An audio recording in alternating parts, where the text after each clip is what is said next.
Y ahora la entrevista. Seguí escuchando El Ágora en Radio Nacional. En las últimas semanas venimos conversando sobre la cuestión del cannabis medicinal, o mejor dicho, del derecho constitucional al acceso de la salud y a las trabas que hay también, más que nada por una ley de estupefacientes que nació obsoleta y que no ha servido en esta guerra contra el narcotráfico que tanto se proclama y que cuyos resultados no son los que uno esperaba, ¿no? Así que para seguir conversando de este tema, ahora estamos en comunicación con el sociólogo Germán Klappenbach, que es docente en la Universidad Nacional del Sur, es futuro magíster, también integra la red de profesionales para el estudio de cannabis, ReproCan, y es usuario medicinal, así que también le vamos a poder preguntar por su experiencia. Germán, ¿cómo estás? Buen día. Victoria y Juan Ignacio te saludan desde el Ágora en Radio Nacional. Hola Victoria, hola Juan Ignacio, ¿cómo les va? Muy bien por acá. Bien, muy contentos de tenerte en esta comunicación para entender un poco cómo es esto del cannabis medicinal y aparte, bueno, hemos tenido la visión de tu compañero Alejandro Buciarelli, que es farmacéutico, también de Christian Rising, que bueno, le tocó sufrir la persecución por cultivar y bueno, ahora también esperamos con mucha ansiedad ver tu visión sobre esta cuestión, tanto como usuario como sociólogo, que le da un plus, ¿no es cierto? Bueno, muchas gracias. Sí, la verdad que los he escuchado a ambos, las miradas que tienen sobre la cuestión y sí, comparto, bueno, esta necesidad social que es una demanda, digamos, de hace unos cuantos años ya, sí, en este contexto, en este país, y sin duda, en lo que respecta a la realidad local, bueno, tiene sus particularidades, tiene sus singularidades, producto de que es una ciudad en la que la persecución a usuarios y cultivadores se ha recrudecido en los últimos años. Sí, es cierto. Germán, me gustaría preguntarte cómo fue tu acercamiento al cannabis, más que nada atendiendo a que vos, por lo que me contabas antes de la entrevista, sos un usuario medicinal. Exactamente. Mira, mi primer acercamiento fue lúdico, cerca de los 20 años. Posteriormente, a los más o menos 23 años, a mí me diagnostican migrañas crónicas y me recetan un antiepiléptico. La verdad que en su momento opté por no seguir ese camino que me proponía la medicina alopática tradicional, por el grado de toxicidad y las contraindicaciones que tenía esta medicación, y empecé a buscar algunas alternativas. En los picos que he tenido de migrañas en ese momento, descubrí que las veces que comía el cannabis me aliviaba muchísimo el dolor, no así cuando lo usaba de forma fumada, que era por ahí la forma que más lo usaba en su momento. Claro. A partir de ahí, bueno, empecé, digamos, una búsqueda en relación además del cannabis, digo, qué otras cuestiones podían llegar a favorecer esta cuestión de las migrañas crónicas, que bueno, como seguramente sabrás, es digamos, genera una serie de síntomas que te inhabilitan totalmente, porque sí, el dolor es tan intenso que tenés que estar a oscuras, en silencio. Claro. Realmente es una, digamos, sintomatología que te vuelve disfuncional, ¿no?, en lo que respecta a la vida cotidiana. Claro, yo conozco gente que incluso se llega a descomponer y vomitar de todo el trastorno que le genera este cuadro migrañoso, digamos. Es muy fuerte. No es un dolor de cabeza como mucha gente piensa, migraña, dolor de cabeza. No, es otra cosa. Exactamente, sí, yo también tuve, digamos, en mis momentos más álgidos de la migraña, esto que vos mencionás. Bueno, y en ese camino, digamos, esto es algo bastante reciente, hace unos 4 o 5 años, descubrí la vaporización del cannabis, que, bueno, es el método que actualmente uso frente a los días que ya perfilan como migrañosos, que muchas veces, digamos, está relacionado también con mi nivel de estrés, algunos también cuestiones de la dieta y demás, pero digamos, haciendo 1 o 2 vaporizaciones es inmediato el alivio, y bueno, me permite por supuesto continuar con mi vida, con mis tareas. La verdad que ha sido una medicina que me ha ayudado muchísimo. Bien, y vos confías plenamente en esto, digo, porque no solo sos usuario medicinal, sino que sos el padre de una niña que también ha hecho uso del aceite de cannabis. Exactamente, también, bueno, se dio esta casualidad, como no sé cómo llamarla, en el que, bueno, Maya, mi hija, fue diagnosticada a los 5 años con intestino irritable. Sucedió algo parecido, también la receta antibumetrina, es una droga que, bueno, apenas la empezó a usar, ya a los 2-3 días empezó a tener mucho sueño, mucho cansancio, muy decaída, el dolor a veces se lo sacaba, otras veces no.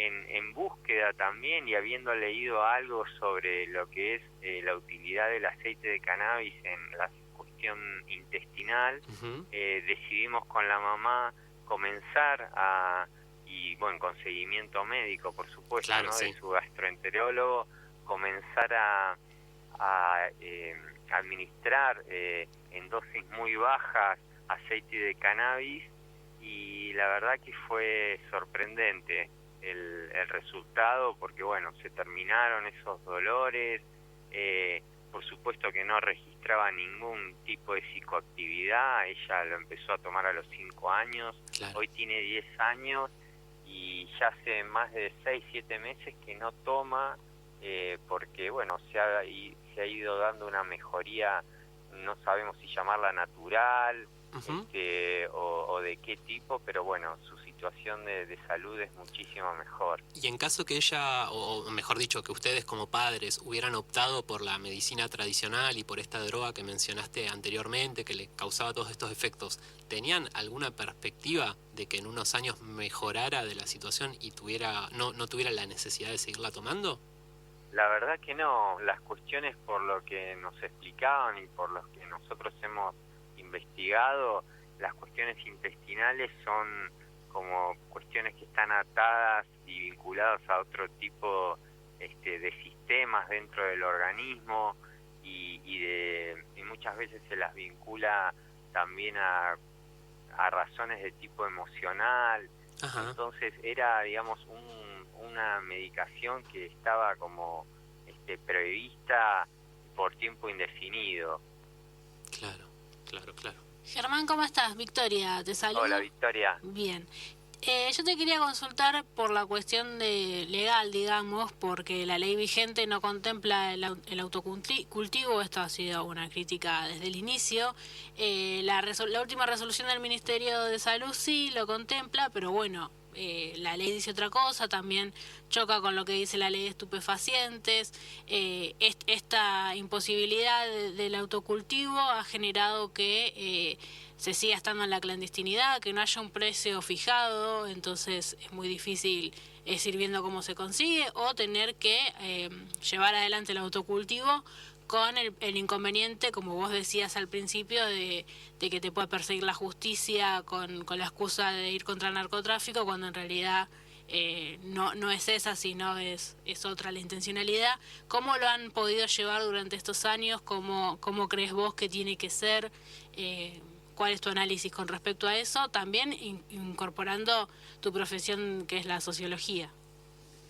Mira, justamente dentro del ámbito local, la mayoría de usuarios y cultivadores han optado como estrategias de defensa dentro de este marco que vos escribís muy bien, la asociatividad, ¿sí? Esa ha sido como una de las grandes estrategias, en el sentido de integrar organizaciones, de integrar grupos de usuarios y cultivadores y profesionales, justamente para fortalecerse y defenderse frente a esta violencia institucional que se lleva a cabo por parte de las fuerzas policiales y de algunos operadores judiciales. También en lo que respecta a la investigación que yo estoy realizando con usuarios y cultivadores dentro del marco de mi investigación de tesis de maestría, observo que también se han tomado acciones de tipo de aumento de la privacidad en lo que respecta a los cultivos, es decir, empezar a cultivar indoor, justamente para evitar la exposición, sea por parte de algún vecino, sea por parte, digamos, de terceros, y también por la cuestión de los robos que han sufrido muchísimos usuarios y cultivadores, porque, digamos, hoy el cannabis es para algunos, ¿no? Es una mercancía muy valiosa que, producto de esta falta de regulación en el mercado, llamémoslo gris o negro, como prefieran, está muy bien valuado. Claro. Entonces, bueno, este aumento en la privacidad de la forma de producir la medicina surge también de estas entrevistas que vengo realizando. Y después también se observa como otra categoría interesante de análisis lo que son los pactos de confidencialidad, es decir, usuarios que reciben medicina de forma gratuita o a través de algún tipo de intercambio con un cultivador denominado solidario, en la cual entre ambos media un pacto de confidencialidad. Esto es que queda en total secreto, ¿sí? Y con la mayor discrecionalidad posible esta situación. ¿Por qué? Porque la ley 23737, como bien describías vos, no solamente pena y castiga de forma desproporcionada a aquellos que vendan, sino a aquellos que regalen la sustancia. Entonces, inclusive si vos sos un cultivador solidario, estás regalando semillas o estás regalando el aceite o los frutos de tu cosecha, estás justamente violando esta ley, y el peso de la ley cae con igual fortaleza que si estuvieras comerciando. No tiene ningún sentido. Es totalmente absurdo. Desconocía esto que decís, Germán. Yo siempre pensé, como se habla de narcotráfico, que lo que estaba penalizado era la venta, ya sea a gran escala o a pequeña escala, como se habla ahora del narcomenudeo, que también es la excusa, ¿no? Para no ir a buscar a los grandes narcos, sino al que por ahí tiene una planta en la casa y que le da un uso lúdico, personal o incluso medicinal también y solidario. Exacto. Bueno, la categoría de narcomenudeo es una construcción que justamente resulta funcional a la estrategia de control social por parte de un sector del Estado, ¿no? Justamente una de las propuestas dentro de esta investigación es de construir esta categoría, y otra de las propuestas es ampliar la moralidad con la cual se cataloga y se juzga a un usuario y cultivador, es decir, incluir otras categorías morales, como puede ser si la persona en esta labor de producción de cannabis está, en primer lugar, generando algún acto de violencia, ¿sí? Claro. Es decir, violencia contra terceros. En segundo lugar, podríamos incluir también la explotación, es decir, si hay personas dentro de esa producción que están siendo explotadas. Como ustedes venían en el bloque anterior hablando de la cuestión ecológica, también es una categoría interesante a introducir, sobre todo en base a las experiencias de otros países como es Estados Unidos y California, donde gran parte de estos productores del ámbito ilegal generan contaminación y mal uso de recursos naturales. Entonces también podríamos considerar otra categoría válida para analizar este tipo de labor, lo que sería si hay una contaminación o un uso desmedido de recursos o bienes naturales.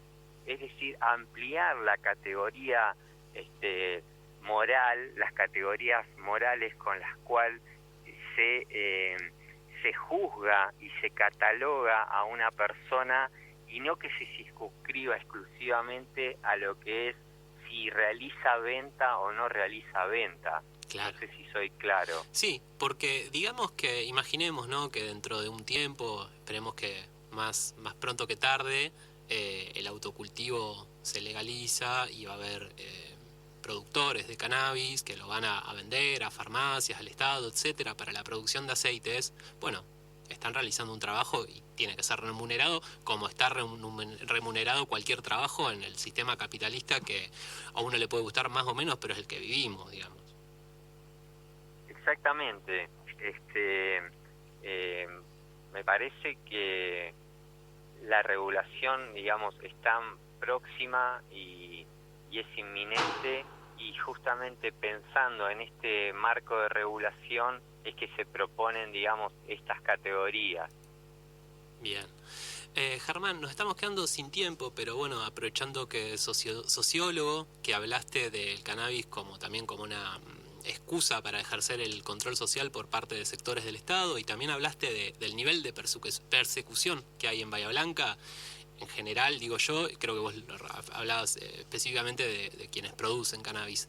Yo te quería preguntar, ¿cómo ves esta ordenanza que se aprobó en algún momento por unanimidad, que genera estos narcobuzones donde uno puede denunciar a su vecino si vende, si tiene plantas, etcétera? Todo lo contrario de estas lógicas de asociatividad y solidaridad de las que vos hiciste referencia anteriormente. Mira, habría que preguntarse si justamente esta lógica de casa de brujas, podríamos decir, ha favorecido a desmantelar organizaciones y algún tipo de cadena ilegal de tráfico, digamos, a gran escala. Claro.